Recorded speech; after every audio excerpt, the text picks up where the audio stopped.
Telugu Desam కోరుకున్నదే YCP చేస్తుందా? ఇంతకుముందు ఎలక్షన్స్కి ముందు ఎప్పుడో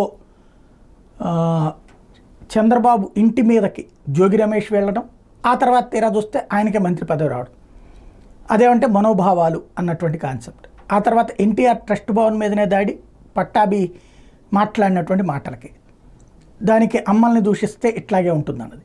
అదే సందర్భంలో తెలుగుదేశం వాళ్ళు మాత్రం భువనేశ్వర్ గారిని దూషించారని చంద్రబాబు గారు కంటతడి పెట్టారు, కానీ దాడులకు వెళ్ళలేదు, అది మా సంస్కారం అంటూ అది మేము ఎన్నికల్లోనే చూపెడతాం అని చెప్పుకుంటూ వెళ్ళారు.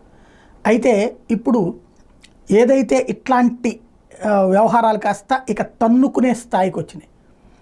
జగన్ మీద రాయిదాడి పతాక స్థాయి, రాయిదాడి అదేదో ఆకతాయి చేశాడు అనుకున్నాం మొదట్లో, తీరా చూస్తే అది బోండవమ్మకి తెలిసే జరిగింది. బోండవమ్మనే చేయించాడనడానికి సాక్ష్యం. ఆ అబ్బాయిని కాపాడడానికి ప్రయత్నిస్తున్నాం.